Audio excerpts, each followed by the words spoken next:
ఇల్లాలు పిల్లలు serial today episode. ప్రేమ నర్మద ఇద్దరు ముగ్గేస్తూ మాట్లాడుకుంటూ ఉంటారు.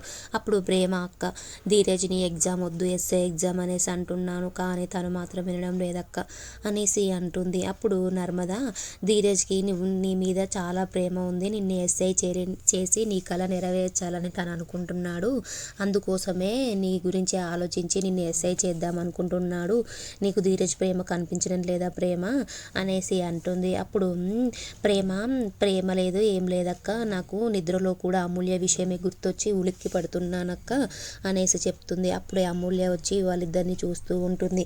అప్పుడు నర్మద ప్రేమ అమూల్య వచ్చింది అనేసి అమూల్య దగ్గరికి వస్తారు. వచ్చి ప్రేమ అమూల్య అని పిలుస్తుంది. అప్పుడు అమూల్య బయటకు వస్తుంది.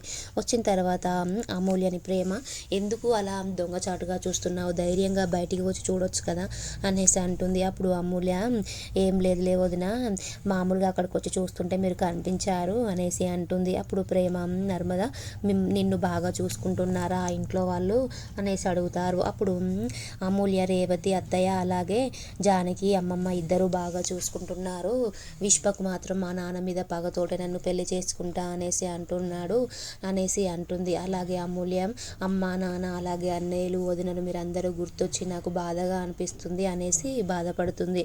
అప్పుడు ప్రేమ నువ్వేం బాధపడకు, ఆ విశ్వక్కి ఎలా సమాధానం చెప్పాలో నేను చెప్తాను, వాడికి కొట్టి మరీ సమాధానం చెప్పు, మాటకి మాట అని మరీ సమాధానం చెప్పు, నువ్వు ఊరుకోకు అనేసి చెప్తుంది. అప్పుడు అమూల్య సరే వదిన అనేసి అంటుంది. తర్వాత అమూల్య ఇంట్లోకి వస్తుంది. వచ్చిన తర్వాత విశ్వకు టిఫిన్ చేద్దామని వాళ్ళ అమ్మని పిలుస్తాడు. అప్పుడు వాళ్ళ అమ్మ అక్కడ ఉండదు. వస్తే విశ్వకు అమూల్యని చూసి పని మనిషి ఇక్కడికి రా నాకు వడ్డించు అనేసి అంటాడు. అప్పుడు అమూల్యకు కోపం వస్తుంది. కోపం వచ్చి అమూల్య తనకి ఇడ్లీ పెడుతుంది ప్లేట్లో. తర్వాత సాంబార్ పోయి అనేసి విశ్వక్ అంటాడు. అప్పుడు అమూల్యకి కోపం వచ్చి వేడి వేడి సాంబార్ తన చేతుల మీద పోస్తుంది. అప్పుడు విశ్వక్ అరుస్తాడు, చెయ్యి కాల్చావేంటే నువ్వు అనేసి. అప్పుడే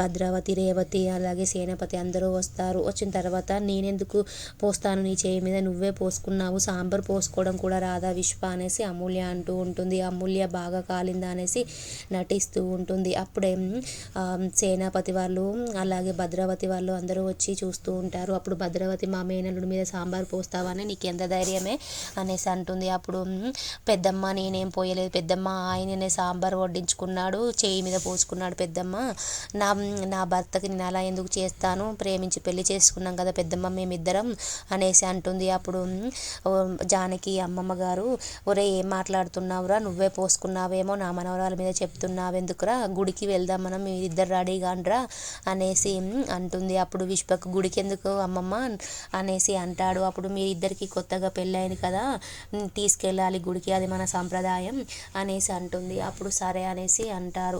తర్వాత రామరాజు వాళ్ళ ఫ్యామిలీ అందరూ కూడా గుడికి బయలుదేరుతారు.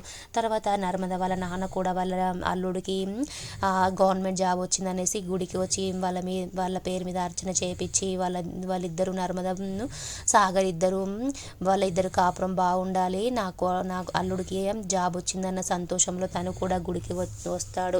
వచ్చి సాగర్ పేరు మీద అర్చన చేపిస్తాడు. గవర్నమెంట్ జాబ్ వచ్చింది తనకి, ప్రమోషన్ల మీద ప్రమోషన్ రావాలనే సాగర్ నర్మద ఇద్దరుల పేర్ల మీద అర్చన చేపిస్తాడు. అర్చన చేపించి అక్కడి నుంచి వెళ్ళిపోతాడు. వెళ్ళిపోయిన తర్వాత రామరాజు వాళ్ళ ఫ్యామిలీ కూడా వస్తారు. తర్వాత అలాగే విశ్వ అలాగే అమూల్య జానకి అమ్మమ్మ గారు కూడా గుడికి వస్తారు. రామరాజు అందరూ వస్తుండగా చెయ్యి అడ్డు పెట్టుకుంటాడు. అప్పుడు బుజ్జమ్మ చూసి ఎందుకండి అలా అడ్డు పెట్టుకుంటారు, మనము మానసిక ప్రశాంతత కోసం గుడికి వచ్చాము, అందరికీ భయపడడానికి కాదు, మీరు ఎందుకు చెయ్యి అడ్డు పెట్టుకుంటున్నారు, మనమేం తప్పు చేసాం, మనమేం తప్పు చేయలేదండి, మీరు ప్రశాంతంగా ఉండండి అనేసి అంటుంది. తర్వాత సాగర్ నడుచుకుంటూ వస్తూ తను చాలా టెన్షన్ పడుతూ ఉంటాడు. వనజ గారు 20 లక్షలు అడుగుతారా, అయినా ఇప్పుడైతే అడగలేదు కదా, అడిగినప్పుడు చూద్దాం అనేసి టెన్షన్ పడుతూ ఉంటాడు. అప్పుడు నర్మద ఎందుకు టెన్షన్ పడుతున్నావు సాగర్ అనేసి అడుగుతుంది. అప్పుడు సాగర్ నాన్నకి గవర్నమెంట్ జాబ్ వచ్చిందని ఎలా చెప్పాలి, నాన్న చెప్తే ఎలా అసలు రియాక్ట్ అవుతాడో ఏమో, నాకు టెన్షన్గా ఉంది నర్మద అనేసి అంటాడు. అప్పుడు నర్మద ఏం టెన్షన్ పడకండి, మామయ్య గారు అర్థం చేసుకుంటారు అనేసి తను అంటుంది. తర్వాత సాగర్ సరేలే అనేసి గుడికి వస్తారు. వచ్చిన తర్వాత అమూల్య విశ్వక్ని మన ఇద్దరు పెళ్ళి అయితే నువ్వు మోకాల ప్రదక్షిణ చేస్తానని మొక్కుకున్నావు కదా, నువ్వు మోకాల ప్రదక్షిణ చేయి అంటుంది. అప్పుడు జానకి అమ్మమ్మ గారు మొక్కు తీర్చపోతే బాగుండదురా విశ్వక్, నువ్వు మోకాల ప్రదక్షిణ చెయ్యి అనేసి అంటుంది. అప్పుడు విశ్వక్ నేను మొక్కుకోలేదేమో అమ్మమ్మ అనేసి అంటాడు. అప్పుడు లేదురా నువ్వు మొక్కుకున్నాక మొక్కు తీర్చపోతే ఎలారా, మోకాల ప్రదక్షిణ చెయ్యి అనేసి విశ్వక్ని మోకాల ప్రదక్షిణ చేపిస్తారు. తర్వాత భాగ్యం అలాగే వల్లి అలాగే ఆనందరావు కూడా వాళ్ళు కూడా టెంపుల్కి వస్తారు. వల్లిని పొర్లు దండాలు పెట్టిస్తూ ఉంటారు. అప్పుడు విశ్వక్ ఎదురవుతాడు వల్లికి. ఒరే బండస్ వచ్చినోడా నువ్వేంటిరా ఇక్కడ ఉన్నావు అనేసి అంటుంది. అప్పుడు వల్లి అయినా అమూల్యని తాట తీస్తున్నట్టుంది కదరా అనేసి అంటుంది. అప్పుడు విశ్వక్ కోపం వస్తుంది. అప్పుడు వల్లి అయినా నేనెందుకురా, నువ్వు సైలెంట్గా వెళ్ళరా, నేను పోర్లు దండాలు పెడతాను అని విశ్వక్తో అంటుంది. అప్పుడు విశ్వక్ తన మోకాల ప్రదక్షిణ చేస్తూ ఉంటాడు. వల్లి పొర్లు దండాలు పెడుతూ ఉంటుంది. రామరాజు వాళ్ళ ఫ్యామిలీ మొత్తం దేవుడి దగ్గరికి వస్తారు. వచ్చిన తర్వాత అందరూ వరుసగా నిలబడతారు. అప్పుడు అయ్యగారిని బుజ్జమ్మ మా ఆయనకి హెల్త్ బాగోలేదు, తనకి హార్ట్ స్ట్రోక్ వచ్చింది, తన ఆరోగ్యం బాగుండాలనేసి అర్చన చేయండి అనేసి చెప్తుంది. అప్పుడు సరేలే అమ్మ మీ కుటుంబ సభ్యులందరి పేర్లు చెప్పండి అనేసి అయ్యగారు అంటాడు. అప్పుడు నర్మద అందరి పేర్లు చెప్పి అమూల్య పేరు కూడా చెప్తుంది. అప్పుడు బుజ్జమ్మకి కోపం వస్తుంది. అప్పుడు అయ్యగారు లోపలికి వెళ్ళంగానే బుజ్జమ్మ అసలు అమూల్య పేరు ఎందుకు చెప్పావు నర్మద, మన పేర్లే చెప్పాలి, ఇంకొకసారి అమూల్య పేరు చెప్తే బాగుండదు అనేసి అంటుంది. అప్పుడు నర్మద సైలెంట్గా ఉంటుంది. తర్వాత రామరాజు నా కుటుంబంలో అందరూ హ్యాపీగా ఉండాలి అనేసి మొక్కుకుంటాడు. తర్వాత నర్మద మా ఆయనకి గవర్నమెంట్ జాబ్ వచ్చింది కదా, నా కోసమే గవర్నమెంట్ జాబ్ సాధించాడు మామయ్య గారు, ఆయన గవర్నమెంట్ జాబ్ని యాక్సెప్ట్ చేసేలా చేయి తల్లి అనేసి తను మొక్కుకుంటుంది. తర్వాత ధీరజ్ ప్రేమ మా కుటుంబం గురించి ఎన్నో చేసింది, నాకు ప్రేమ మీద ఉన్న ప్రేమని నేను ఈరోజు చెప్తాను ప్రేమకి అనేసి తను కూడా అనుకుంటాడు. తర్వాత అందరూ హ్యాపీగా ఉంటారు. తర్వాత రామరాజు వల్లిను పెద్దోడు ఎందుకు రాలేదు అనేసి అడుగుతాడు బుజ్జమ్మను. అప్పుడు బుజ్జమ్మ తను ఆఫీస్ పని మీద వెళ్ళాడండి, మీకు హాస్పిటల్లో బాగాలేనప్పుడు తను హాస్పిటల్లో ఉన్నాడు కదా అందుకోసం ఇప్పుడు ఆఫీస్కి వెళ్ళాడు అంటుంది. వల్లి ఎందుకు రాలేదనేసి అడుగుతాడు. వల్లి వాళ్ళ అమ్మ వాళ్ళ ఇంటికి వెళ్ళింది అనేసి బుజ్జమ్మ చెప్తుంది. అప్పుడు నర్మద ప్రేమ అసలు పొద్దున్నే ఎందుకు వెళ్ళింది ఆ వల్లి, మళ్ళీ ఏం ప్లాన్ చేసిందో ఏమో అనేసి అనుకుంటారు.